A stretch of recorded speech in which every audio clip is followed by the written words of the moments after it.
Les plus nombreux sur la Terre, presque. Sujet du jour, les Chinois. On va écouter, c'est très intéressant. Les plus nombreux sur la Terre, presque. Presque.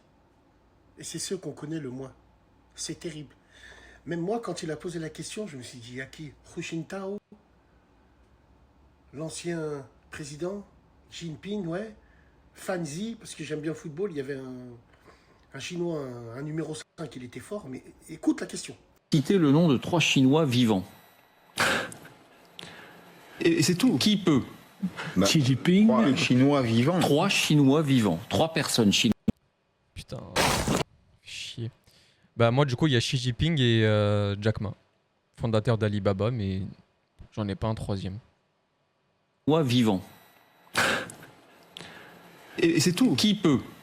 Xi Jinping. 3 Chinois vivants. 3 Chinois vivants. 3 personnes chinoises vivantes. Et le président. Xi Jinping, oui. Oui, vous voulez les noms. C'est déjà un. Xi Jinping. Voilà.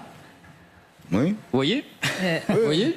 Non, mais ça dit quelque chose de Ah fondamental. oui, la vache. Non, mais je pense que ça dit quelque chose de Grassani. fondamental parce que Le grand sculpteur. parce qu'en fait on vit en réalité avec des représentations mentales qui sont celles du XXe siècle, du début du XXe siècle. On vit toujours un 2000 alors qu'on est en fait en réalité beaucoup plus proche à 2050. C'est pas fou. Et en 2026, la Chine, c'est la Jackie Chan, ouais Jackie Chan c'est vrai.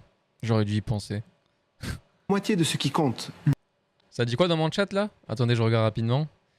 Donc Jackie Chan, c'est pareil pour n'importe quoi. Cite-moi 3 Indiens vivants. Il y a le mec de... Putain, en fait je connais juste leur tête mais je connais pas leur nom, ça me fait chier. Celui qui a inventé Range Rover là, il est indien si je me trompe pas. Il y a aussi celui qui est mort dans... En fait c'est juste des gens que je connais mais pas de tête, mais pas leur nom. Il y a l'autre aussi là qui est mort dans le... Qui se rappelle du nom là de... Le truc submersible qui sont partis jusqu'à aller chercher le Titanic. J'ai oublié le blast du truc. Wong Kar-wai. Wong Kar-wai, c'est qui ça? Wong Kar-wai. Je connais pas. Réalisateur et scénariste. Ok. Il y a pas... Ah non, mais c'est un coréen, j'allais dire. Le mec qui a fait la musique Gangnam Style. Putain, je suis fou. C'est un coréen, je crois. Professeur Jiang. Après, j'ai des potes chinois, mais ils ne sont pas célèbres. Ouais, après, ouais, mais... C'est vrai que par contre, ouais, vraiment, culture chinoise, on est vraiment très très très en retard. Jean Messia qui poste, je vous présente l'éclipse financée par vos impôts, celle-là. Ouais. Regarde ce qui se passe en Chine. Je peux comprendre que ça peut faire rire des gens, mais... Euro numérique, voilà ce qui t'attend. On en parle toujours, mais je sais plus c'est quoi, c'est en 2027 l'euro numérique?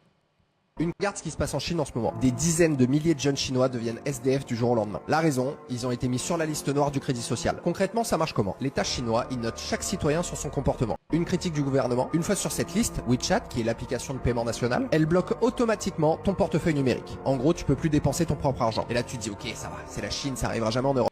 Sauf que notre chère Banque Centrale Européenne, elle nous prépare exactement la même chose. L'euro numérique. Phase pilote prévue en 2027, c'est d'ailleurs annoncé officiellement sur leur site. Concrètement, chaque transaction sera traçable, chaque... Ouais, mais on n'a pas le crédit social chez nous. On n'a pas cette histoire de note sociale comme les Chinois. Est-ce que vous pensez qu'on peut arriver au même niveau que les Chinois ou pas par rapport à ça? Je pense qu'il y aura une distinction à faire par rapport aux Chinois et nous. Ce sera pas pareil, mais on pourra nous bloquer peut-être d'une autre manière. Mais je sais que les Français redoutent beaucoup cet euro numérique. Chaque compte sera gelable en un clic et la monnaie sera programmable. On dirait un épisode de Black Mirror, vous avez la ref? Non mais plus sérieusement, faites comme au bon vieux temps. Faites un trou dans le jardin, planquez votre cash, retirez l'argent des banques, parce qu'on est littéralement contrôlé par les gouvernements.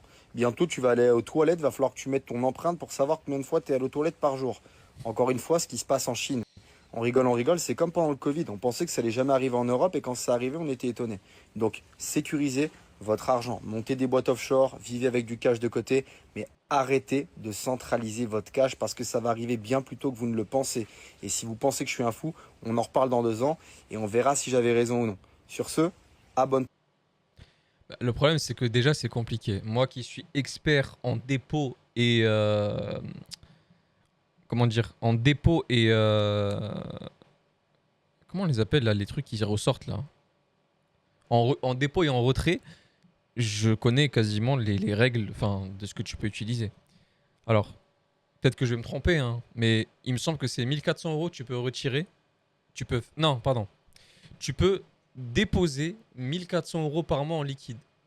Maximum. Par mois. C'est tout. Sauf cas exceptionnel où tu veux lancer une boîte et là tu peux avoir des dérogations. Mais imaginons qu'on est vraiment un client lambda, genre un client particulier. Dépôt, c'est 1400 ou 1500. Vous renseignerez, c'est 1400 par mois. Les retraits, c'est très technique parce que moi, j'ai une technique pour ça. Et si vous voulez, je peux vous l'expliquer rapidement. Et ceux qui sont à la banque postale pourront en témoigner. Vous avez un retrait qui dépendra du coup beaucoup de votre carte. Moi, j'ai la carte bleue Visa normale, classique. J'ai le droit à 1500, si je ne me trompe pas, de retrait pour les 7 jours. Et il y a une technique, les gars, que je vais vous expliquer en direct qui vous permettra de retirer beaucoup plus que ça. Le but est très simple. Si vous avez le droit à 1500 de retrait pour 7 jours, vous retirez 1400, vous laissez 100 € de côté. Donc vous avez encore 100 € disponibles. Vous allez sur votre application, vous faites un changement de retrait. Vous avez le droit de changer votre plafond. Et là, en fait, ce qui est cool, c'est que quand tu fais ton changement de plafond, tu réinitialises ton plafond. Donc tu repars par exemple peut-être à 2000, 3000 €. Et en fait, tu n'as pas les 1400 qui sont déjà mis en cours. Tu reviens vraiment à zéro. Pour ceux qui ne connaissent pas cette technique-là, je l'ai fait tellement de fois que la banque... une fois, je l'ai expliqué à la banquière, elle m'a dit, mais t'es un fou du bus, toi. Enfin, pas à ma banquière, mais à la fille de l'accueil, puisque j'avais un problème de retrait. Mais du coup, voilà. Par exemple, moi, j'ai un plafond de... Bah, moi, c'est 1000 €. 1000 € en 7 jours, ce que je fais, c'est que je retire 900 €. Je vais sur le modifier le plafond et je peux modifier jusqu'à combien? Je regarde avec vous rapidement, comme ça. Je peux retirer jusqu'à 1500 €. Et en fait, ça redescend à 1500 €, donc je peux retirer 1500 €. Donc c'est comme si j'aurais retiré 1500 plus 900. Je suis pas trop ETF, les gars, je vous mens pas. J'ai pas assez d'argent pour me lancer dans ça. Je préfère mettre de côté. Je suis pas trop team ETF, je vous mens pas. Ah, mais moi, si je les garde, c'est pas pour rien. C'est que j'ai un projet derrière, Victor. T'as le droit à un retrait exceptionnel par mois. Ouais, c'est ça. Ouais, mais moi, je suis pas dans les ETF, c'est pas mon délire. Je suis pas trop dans ça. Moi, je suis plutôt comme les anciens. Moi, je suis plutôt dans ouvrir un commerce. Moi, je veux pas rentrer dans tout ce qui est... comment vous les appelez, là, les PEA, les ETF. Ça, je le ferais si j'étais riche, mais là, franchement, je suis pas chaud. Ça m'a jamais... ça m'a jamais attiré, ces trucs-là. Incroyable. Je m'en rappellerai toujours, en vrai... Non, mais même dans les taux, je mets pas dans les livrets A, je déteste. Ça sert à rien.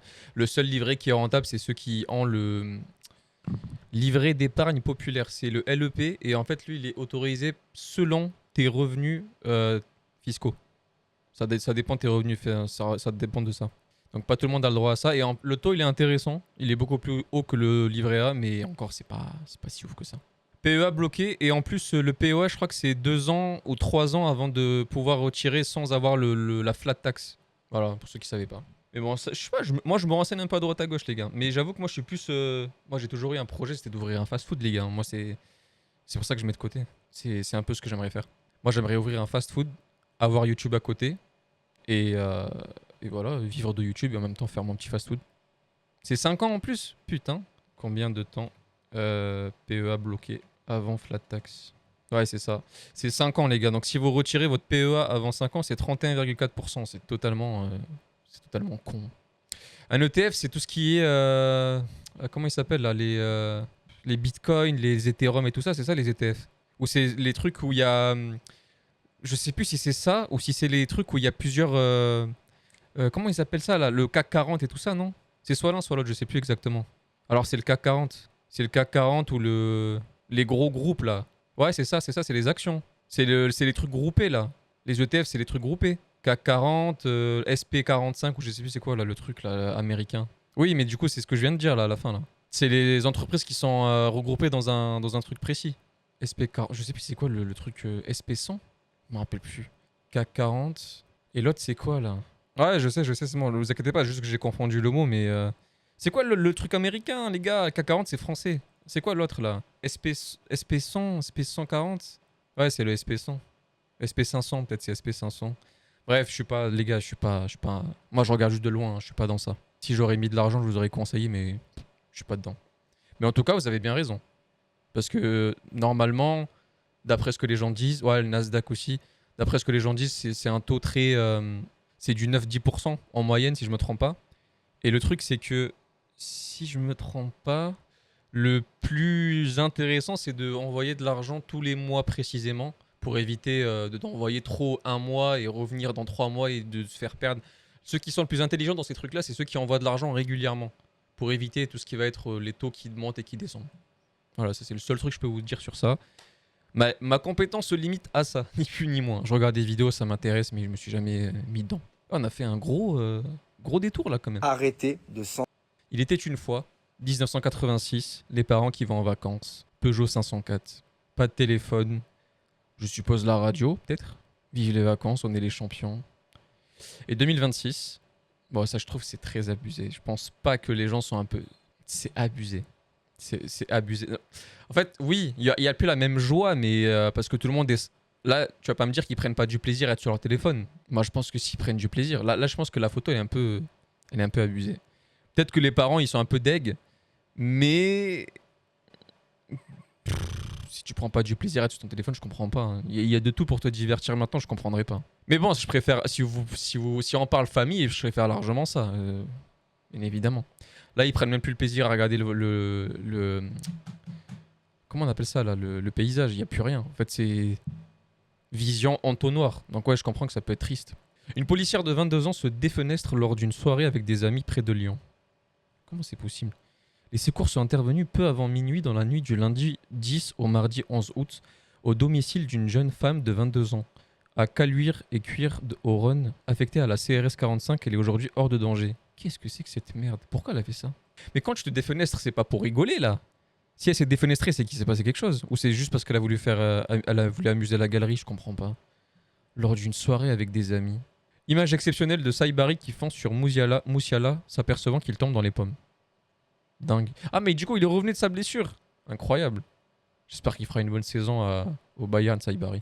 Et encore le Sénégal, Pape Thiaw a envoyé une mise en demeure à la fédération sénégalaise pour des montants à payer à hauteur d'environ 646 000 euros. C'est ce que lui doit la fédération depuis mars. Alors au niveau soft power, c'est vrai qu'ils ont quoi les Chinois? Soft power, qu'est-ce qu'ils ont les Chinois en soft power? Bah là ils vont arriver par rapport aux véhicules électriques, mais sinon... Et encore c'est un peu niche, mais vous me dites si je me trompe, hein, BYD c'est chinois ou pas? BYD. Putain, c'est un Y. BYD, c'est chinois. Tu vois, c'est une voiture, quoi. C'est pas très soft power, mais bon. Ça se développe un peu. Xpeng, je crois. Il y a Xpeng. Mais après, parce que je suis intéressé par les voitures électriques, c'est tout. Mais niveau culture, je vois rien. Moi, tu me dis Chine, je vais te dire les temples. L'avancée technologique par rapport... Ouais, non. Je sais pas. Après, on s'est toujours mangé... Même la K-pop chinoise, on connaît pas. On est plus côté coréen, c'est ça. Hein. Les dragons, leur fête, là, le nouvel an chinois. Non, les gars, franchement, on n'a pas assez mangé de chinois. Enfin, c'est bizarre comme je l'ai dit, mais on n'a pas assez mangé de culture chinoise, quoi. C'est comme ça.